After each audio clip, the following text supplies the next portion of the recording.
And we are live. Hello, Internet, and welcome to the Progressive Apparatus and More Fantasticals launch party. Hooray! Can you see me? I mean, my dancing book. But That's right. a dancing book. So, how are So you do doing tonight, Hugh? I'm doing great. I'm so great. It's Good to hear. unbelievable how great I am. Good to But hear. so all the millions of people in internet land You're hanging in drift, there during drifting the. about, their consciousness floating about in the cloud, The waiting future for is them. now. That's right. That's right. So do we know how many people are here yet? Um, I could probably check No, with don't tell me. It'll depress me. No. my with my streaming software. I only have the chat window. So if anyone in the chat Oh, wants to say hi, hello, good to hear from you. yes, if you're breathing, we'd like to know. And if Yes, you need help, we can call 911 for you if you just let exactly. us. If you've fallen and you can't get up, So how are just you? How are you hanging in there during the pandemic? yeah. How am I hanging in there? Well, I think we were talking about this earlier. I have a similar lifestyle to you that I sort of work from home mostly, and so I haven't noticed a lot of change, except that the few times that I go outside, it feels like the Omega Man. I'm walking around in the empty city with nothing happening. And uh, it's not so bad. I think my big fantasy is that actually this whole thing is a very long space journey somewhere. And unfortunately, we've gotten lost. And we're on our second approach to the destination planet. We're going to go outside in the new sun and enjoy it. And hopefully, we won't have to approach a third time. But eventually, we will land and get our little shots to allow us to live on the new planet because it'll be so long ago and it'll be populated with people just like us. But anyway, yeah, I'm doing good. I'm as strange as always. I was this strange before the. So, how have you been managing with the pandemic, Catherine? Oh, I've been doing fairly well. As you mentioned, I work from home, so personally, it hasn't been a huge impact on me. I do go outside a lot less, but you Yeah, but I know, we enjoy that. we do what we can. Yeah, yeah. But you've been running the well-oiled literary machine of Brainlag Publishing Yes, to its and most successful year ever. that's right. I've That's got, right. you can So, actually see that's the stack of boxes of books behind me. That's all the books from last year. wow. So, yeah, it's I need to find new storage space because I've got so many books now. It's fantastic. See, I thought that was takeout. No, that's just well, it's That's packing good. material. So those are all surplus books of mine that you can't give away. People, please buy these books. We have many beautiful books inside those boxes, such as this one. So tell us a bit Yes. about the progressive apparatus and more fantasticals. Well, it has more fantasticals in it. We had Why Hunt Flying Saucers and which was fantastical stories, and this one is more fantasticals.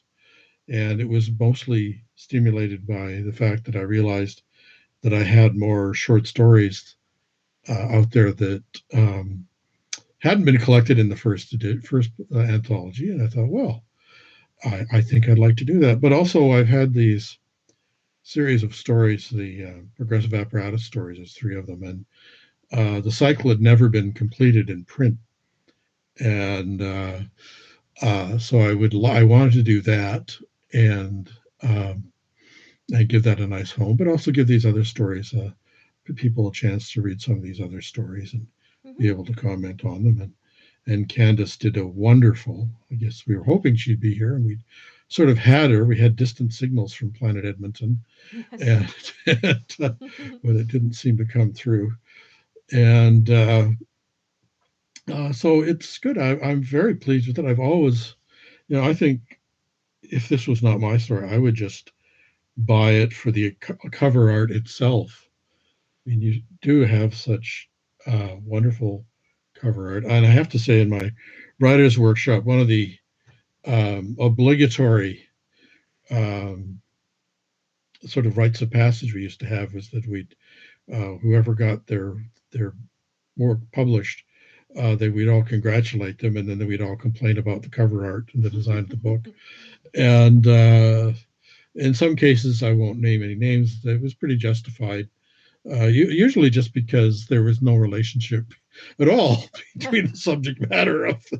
But you guys really do a lovely job of designing them and finding something that's appropriate Well, and thank you.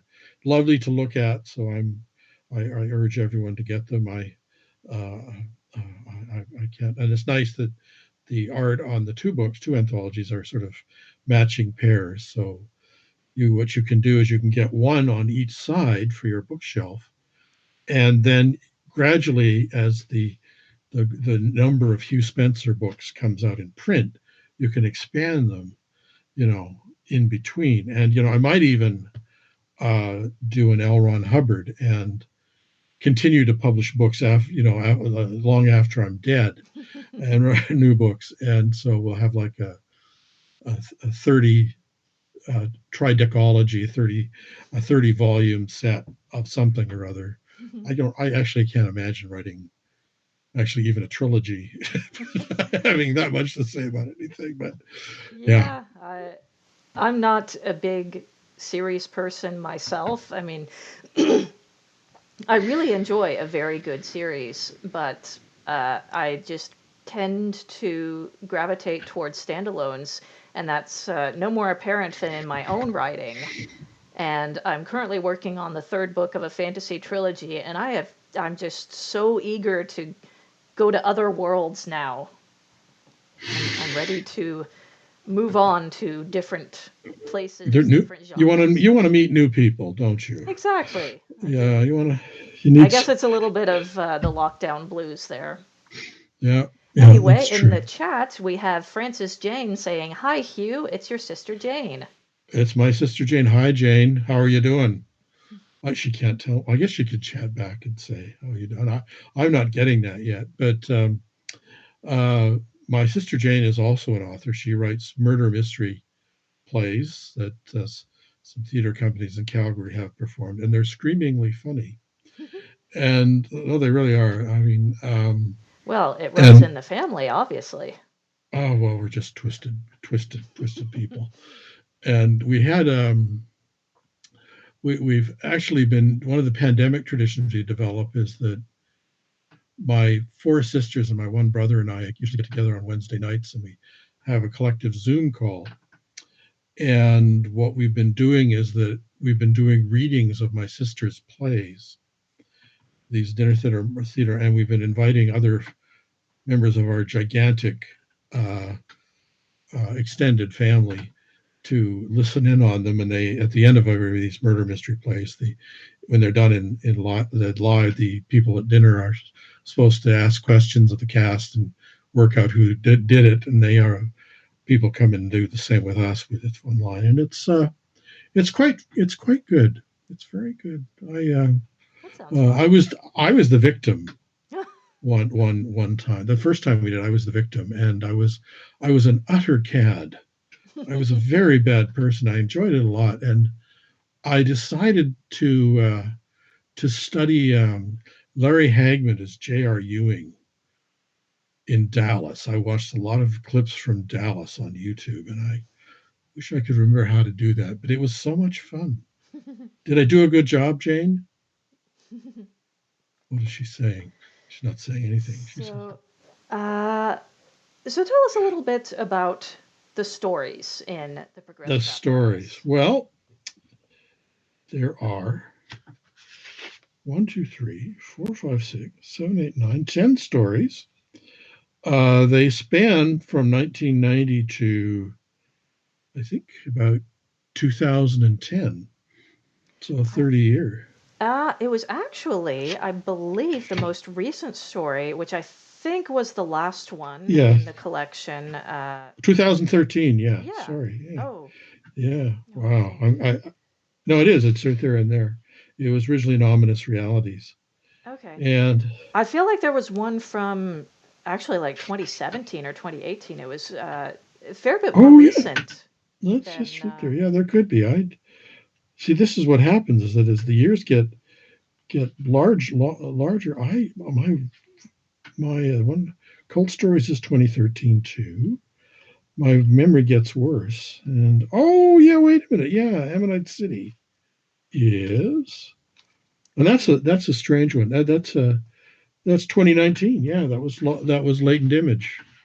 And one thing that is odd about this is that some of these stories, although they're all pretty much science fiction, weren't actually published in science fiction magazines. Okay. Um, Opal magazine was an online publication that did The Meaning of Steel, which is a sequel to of sorts to Sticky Wonder Tales, which was one in On Spec magazine, and then in their 20th anniversary anthology that came out, Casserole Diplomacy, which is a great book. I recommend people get it. And uh, Ammonite, Latent Image magazine is actually a photography magazine, Oh, and but they that's do awesome. Yeah. occasionally photograph. They do occasionally have fiction, and so I sent it to them as published out of Vancouver, and so I was very pleased to get that one in there. That story, Ammonite City, was I think I said in the introduction was inspired by the fact that one fine morning someone came to our door and said, I'm from the urban geography program at the local community college. And I said, how nice, am I, am I a geological entity? Do you need to talk to me? But she said, no, we're just doing a survey on people's knowledge of local landmarks, the landmarks of the neighborhood. And she asked me a bunch of questions, and I was really embarrassed because I discovered that I actually didn't know. Knew almost none of them, and even though I worked downtown and I was doing a lot of traveling out of town at the time, and I was just so disgusted with myself that I hadn't noticed my own immediate environment. Now that has changed, particularly this year. Was when I started working at home. I became a lot more aware, and I discovered that I really, although there's anyone there who wants to hire me to do things, I love to travel and I love to meet new people. But on the other hand, I also like working on projects where I can get on the streetcar and 20 minutes later be there. Hmm. Um, but I also like doing all my advanced photocopying or scanning or postage work. Buying be able to walk by being able to walk down the street. I really kind of enjoy that a lot. Hmm. Um, but so Ammonite City was very much like that, and just the idea of there's a lot of interesting things in your immediate environment that you probably don't notice Hmm. unless you start looking at. And a lot of my stories, starting with the first anthology and also in the first novel, really sort of are set in my immediate within a driving distance of 15 minutes. Hmm. And this is an important tradition, I think, established by H.G. Wells when he blew up most of the things he blew up in the War of the Worlds. The Martians blew up. Were all within a bicycle ride's distance of his house at the time. And apparently, he was an avid cyclist at the in the 1890s, quite a pioneer because it was a new thing back then. I And go ahead. he just apparently when he was making notes for writing War of the Worlds, he was just seeing all the places near his house. Maybe neighbors he didn't like. Oh, maybe Candace will be here. Yeah. So. She's trying to